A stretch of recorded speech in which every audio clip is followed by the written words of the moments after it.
All right, one of the things we have to deal with in HVAC, which is not too fun, is water that's not where it's supposed to be. And I've found that this is one of the best pumps for dealing with that. Mr. Applied over on the Discord app, he was showing some of the stuff he made for his pump, and so it just got me thinking I'd like to show some of the stuff I've made for mine as well. These are really handy pumps. They run a long time. Now, they do have an issue. I don't know if Milwaukee fixed this, but you can see the newer pumps are packed with grease.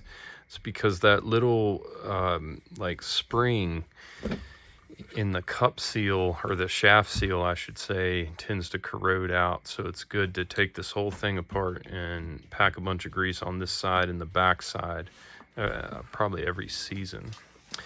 The other thing that I do for it is buy these garden hose like screens and put them in the inlet. So this is a good way just to make sure that you're not sucking a bunch of crap through into your impeller. So now let's look at some of the attachments that I've got.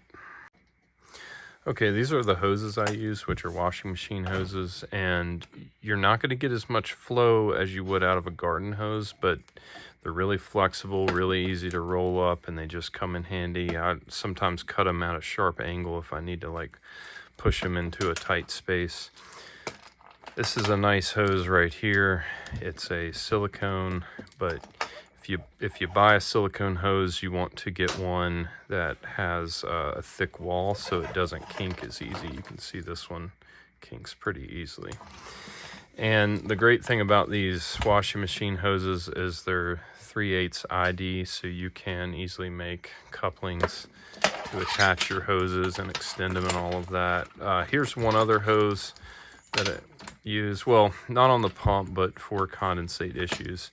And that is if I want to fill a pan up so I can watch the water leak and try to figure out what's going on and why it's not making it out the drain.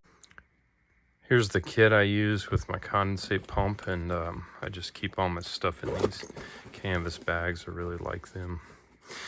All right, so this is off of like a, what is it, like SPP3 or some. No, I'm getting that mixed up with the start cap part number.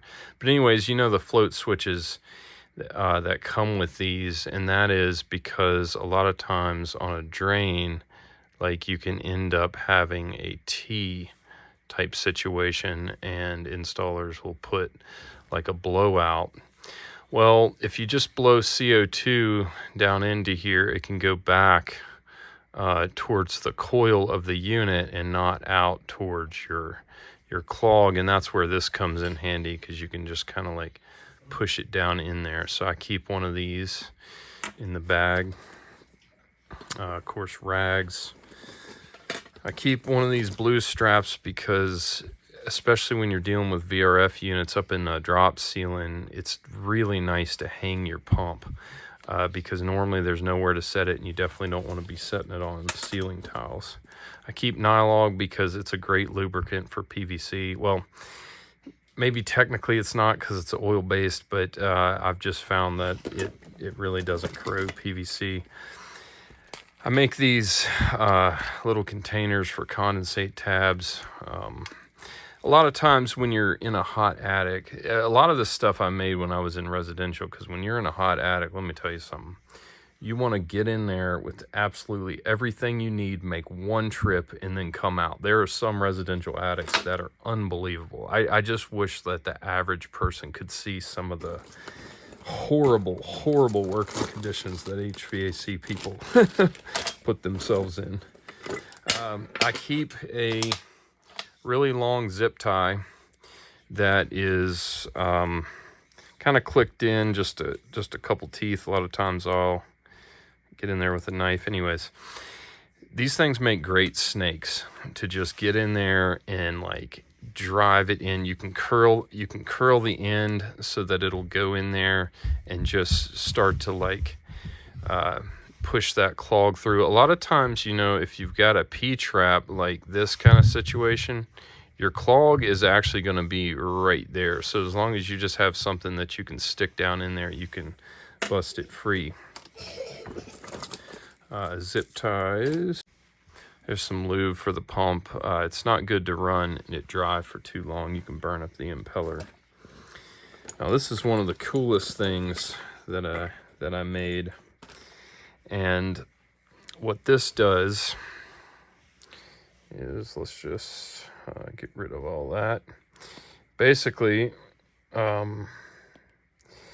there's another situation that can be problematic, and that's when installers put, so you have your T, and here is your condensate that needs to go out that way. And they put like a really long riser on it. So that's where this comes into play. But where it really shines is when you have an installer do a drain like this, where, let's say here's the coil, and you're coming out of the coil, and then they'll put a T right here and go down to a P-trap like this. Okay. And sometimes there'll be quite a big riser on there with a cap. Well, what this does, see, if you just take your gallo gun and blow in here, you're not going to get this clog because a lot of your pressure is moving back that way. So what this is, it's just a piece of garden hose, but it happens to fit in 3/4 PVC. You can push it down past that, and now you're in here, and you noticed I've got a 3/8 pipe so that I can just take one of my hoses and slip it on top, and I'll show you that right now. So with these washing machine hoses, it's really easy just to make a connection like that. And then instead of trying to blow the water out with CO2, you'll look down at a PVC pipe, and after you shoot it with CO2, and there's just this little bitty hole with all this crud. And so you just blew like a little teeny hole, and that'll last maybe like a couple weeks, and then it'll clog back up. Well, if you flush water through the line with that M18 pump, I mean, it just blasts all this out of there. It just cleans those arteries real good. Let's see, what else do I got? Oh, here's a pretty cool attachment. This is a magnet off a UV light, and you can see I've hammered little aluminum washers in the spacing there, and that is to give it just a little bit of clearance, right? So you can stick that in the bottom of a condensate pan, and it'll hold in place. Then you just stick your hose in there. I really love this little attachment. A lot of installers will put VRF units, and you know, not to throw them under the bus. Hang on. The real problem is that once you get in a drop ceiling, a lot of times your VRF unit is right here, and then your pan is just barely underneath it. And that's the reason this has such a sharp bend on it. All right, what else we got? Some adapters for like bigger size drains. This one, I think a ABS will go in that size, or at least close enough. Now, the thing that I had submitted to TradeFox was this modification right here. And by the way, if you don't know this already, these gallo guns are designed to hold a cartridge upside down, so you can store a cartridge in it like that, and then flip it around when you're ready to use it. Because CO2 is so corrosive, you do have to replace these O-rings every now and then. And the, what is that, like Buna N or something? They're automotive O-rings, they're the green ones, but you can get a kit at Harbor Freight that has a size that fits in there. But anyway, this is what I'd submitted to TradeFox, because here's the problem. When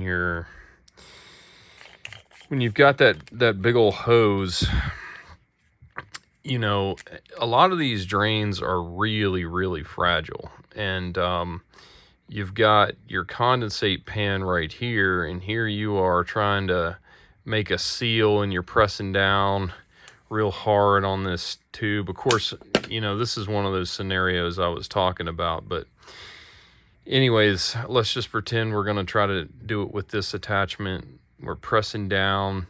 So you're holding the gun and you're holding that. Well, you don't have a hand to hold underneath this P-trap. So what I did here was just braze a tire valve, that's what that is, onto a quarter flare.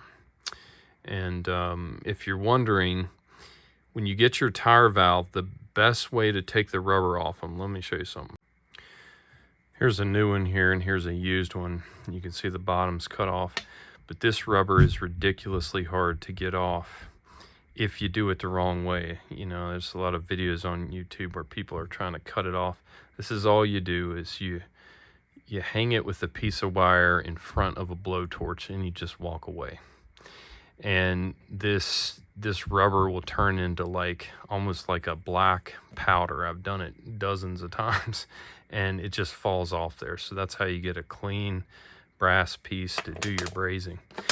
Now, the only problem you can run into is that in some cases, you know, this is almost like a metering device because it's so short. So if you're, you know, firing a bunch of CO2, sometimes you can get a little freezing in here, and then you have to warm it up or just throw it in the water to unclog it. But yeah, I have cleared so many drains with this gun. I can't even estimate the number. Of course, lots of spare cartridges and things. Oh, one of these adapters so that I can get a tight fit on ABS.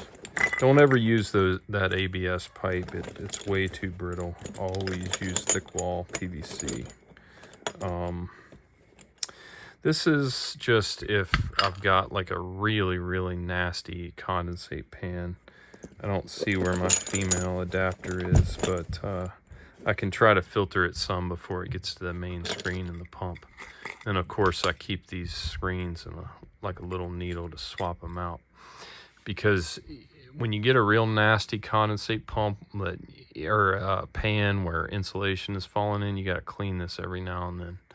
But basically, man, I'm trying to think of what these were. I think they go in like a sink or something like that, but you got to take a gasket punch and punch them down to size. So let me get a measurement on this real quick.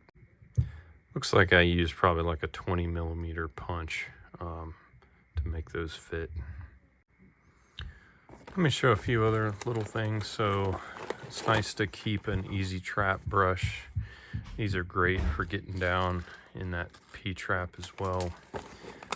This you remember from the purging video. This was an adapter to allow you to shoot CO2 into into the copper before you braze. Got a whole video on that. It's really neat. Basically works perfectly without even flowing nitrogen or anything like that. It's good to keep one of these hand saws because, you know, I like the ratchet cutters on new PVC, but old PVC, especially thin wall, I mean, you'll crack it right away. Much better just to just cut it with a saw.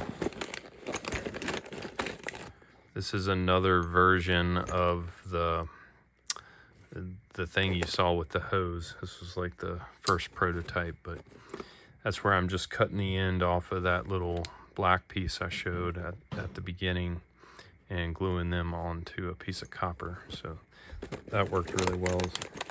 Not as good as the hose. All right, I'm gonna show a few things in this bag over here. By the way, that was my drain bag. If, you know, it's just a clog and maybe the unit is shut down, but the pan's not overflowed, I don't need the pump.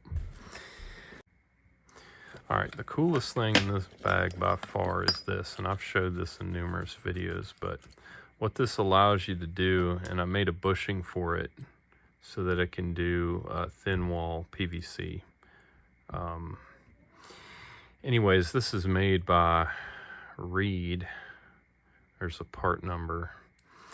And so what you can do is you can let's say like you want to reuse this fitting right here, this 90-degree fitting.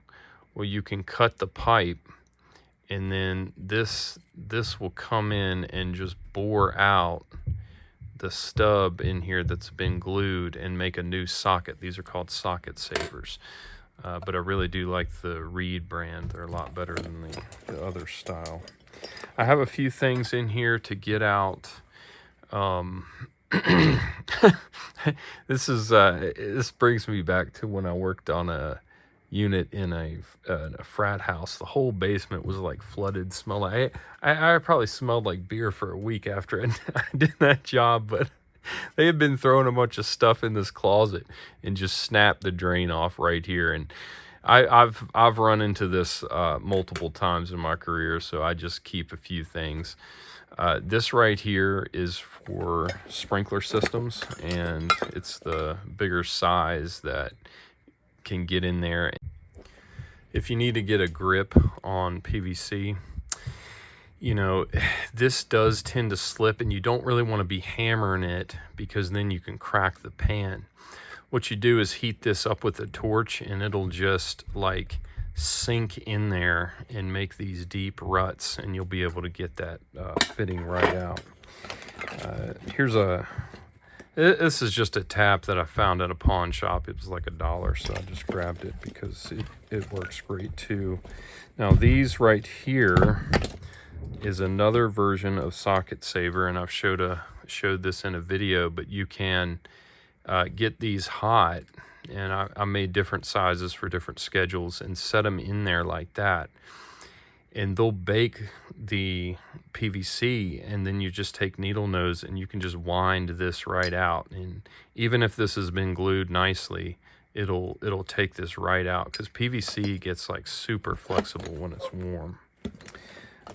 One reason you have to use CPVC for hot water lines, because if PVC gets hot, it just gets weak. Let me show a few things here. So when you've got a drain and you've got your blowout like little riser, and you've got your cap here, when you have a hard time getting this cap off, most likely somebody cut this with dull like snips, and there's a burr here. So deburring things can just help you. You know, I understand why installers don't do it on 3/4, because it's tedious, and most of the time I don't mess with it. But when I have some kind of stubborn piece, it's nice just to grab this out of the bag and cut that burr off. Let me show you something kind of cool. I discovered this out of desperation, but there are times, you know, I make all kinds of stuff, like all kinds of random stuff. So maybe you won't have a need for this, but these style of cutters, they do pretty good for cutting square, unless you're dealing like with a really small piece or something else awkward. And by the way, this is kind of the technique for making sure that you're not gonna smash and crack the thin wall. But you know, obviously this thin wall stuff is not that great, but there's really no way to cut a super nice square piece if you're just like wanting to make a ring or a spacer or something like that. But this is how you do it. You get your tubing cutters and you get in there and you just start going around. Now the pipe is soft, so you're not necessarily trying to cut through it. A lot of times you can't, but you can see I'm starting to score it, and then I get as close as I can. Now, this blade is a stainless steel blade, and honestly, I probably could just lop it off with that blade. But let's say I had thick wall or something like that. But you can see now the cutters just perfectly follow that scored line, and you can get perfectly square spacers.